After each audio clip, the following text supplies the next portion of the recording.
হবো জিসরু জাহান্নাম, জাহান্নামের উপরে পুল তৈরি করা হবে, পুল তৈরি করা হবে, পুল জিসরু জাহান্নাম, জাহান্নামের পুল।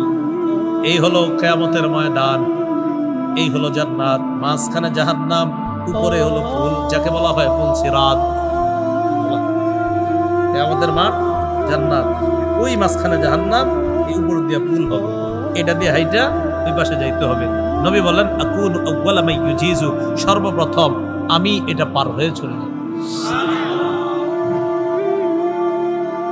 পুল স্থাপন করার পর অন্যান্য রাসূলদের কি অবস্থা হবে? পুল লাগানোর পর নবী বলেন ওয়া দুআউর রুসুলি ইয়াউমাইদিন আল্লাহুম্মা সাল্লিম, আল্লাহুম্মা সাল্লিম। গাড়িতে মাঝে মাঝে আমার মুখ দিয়ে ডাইসা বলে, সব রাসূলরা সেদিন বলবে আল্লাহুম্মা সাল্লিম, আল্লাহুম্মা সাল্লিম, আল্লাহ মুক্তি দাও, আল্লাহ মুক্তি দাও। রাসূলরা বলবে আল্লাহ মুক্তি দাও, আল্লাহ শান্তি দাও। ভাই রাসূলের যদি অবস্থা হয় আমার আপনার কি হবে? রাসূলরা বলবে আল্লাহ মুক্তি দাও, আল্লাহ শান্তি দাও, আল্লাহ মুক্তি দাও। আল্লাহ এটা কি দেখতেছি, মুক্তি দাও। রাসূলগণ নবীগণ কোনো সন্দেহ নাই তারা হিসাব ছাড়াই জান্নাতি, কিন্তু ওনারা বলবে সাল্লিম সাল্লিম, আল্লাহ শান্তি দেন, শান্তি দেন, মুক্তি দেন।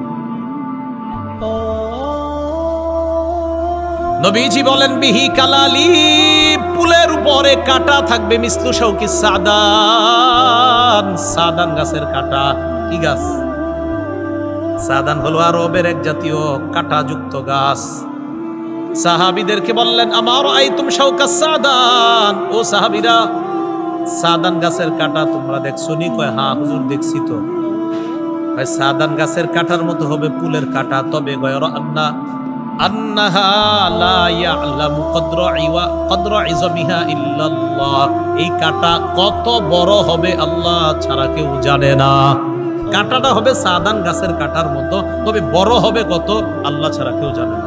ফাতাখতাফুন নাস বিআমালিহিম, আমল অনুযায়ী ওই কাঁটা মানুষকে ধরবে, ছিনিয়ে নিবে। মিনহুমুল মুবাকু বিআমালি, কারো কারো আমলনামা এমন হবে যে আমলের কারণে ধ্বংস হয়ে যাবে। ওই যে মুনাফিক যারা, এই মুনাফিকরা পুলের উপর দিয়ে রওনা করবে, ইমানদার সাইজা রওনা করবে, বুঝাবে আমরাও ইমানদার। মুনাফিকরা রওনা করার পর কাঁটা তাদেরকে ধরে ফেলবে, যাইতে দিবে না। না, কোথায় যাও? জাহান্নাম।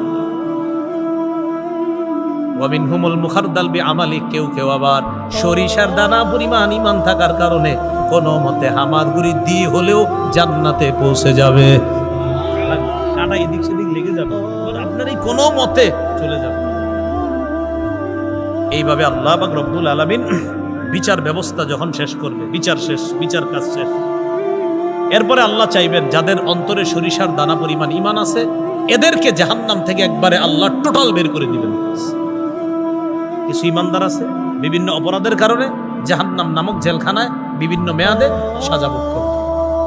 আল্লাহ বলবেন ফেরেশতাদেরকে যাও জাহান্নামে যাও, যাদের অন্তরে সরিষার দানা পরিমাণ ঈমান তাদেরকে বের করে আনো। ফেরেশতারা যাবে, যাওয়ার পর কিভাবে বের করবে? নবীজি বলেন ইয়ারিফুনা বিআলামাতি আসারিস সুজুদ, চিনবে কেমনে এই কোটি কোটি মানুষের মাঝে কোনটা ঈমানদার? হয় তাদের কপালের দিকে তাকাইলেই সেজদার চিহ্নগুলা দেখে চিনতে পারবে এটা ঈমানদার।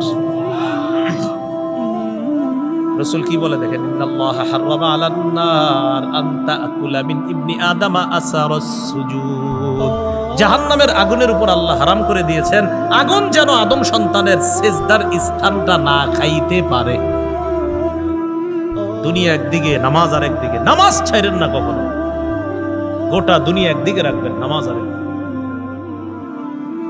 বাচ্চা চিল্লাবে আব্বা চিপস খাবো, কখন জানেন? একামত শুরু হইলে চিল্লাবে বাচ্চা, শয়তান খুসায় দেয়, তুই কান, এই তোর আব্বা যাতে এখন জামাতে না আসে, বুঝলেন? খুসায় আগে জামাতে যাবেন, জামাত শেষ করবেন, দুনিয়ার অন্য কাজ করবেন। জামাতের একামত শুরু হবে দোকানে, ওই সময় কাস্টমার আসবে 10 জন, পুরো পরীক্ষা চলতেছে, এতক্ষণ বসে রয়েছেন কাস্টমার নাই, একামত শুরু কাস্টমার আছে, ইবলিস লইছে, যাও না যাও, এ নামাজি। ওই মুহূর্তে ইকামত চলতেছে, আপনি দোকানের শাটারটা লাগান না, আল্লাহ বলতেছেন লা নাসআলুকা রিজকা, বান্দা আমি তোমার কাছে রিজিক চাই না, নাহনু নারযুকুকা, আমি তোমাকে রিজিক দেই। আমি তোমার কাছে রিজিক চাই না, আমি রিজিক দেই। তুমি শাটার লাগাও, নামাজে যাও, আমি তোমার রিজিক দেই।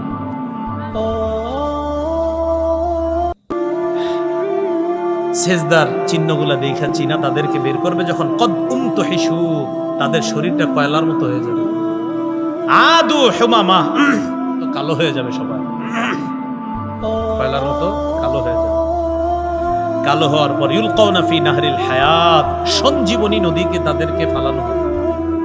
সঞ্জীবনী নদী মানে এমন নদী যেখানে ফালানোর পর তাদের কয়লা দূর হয়ে যাবে।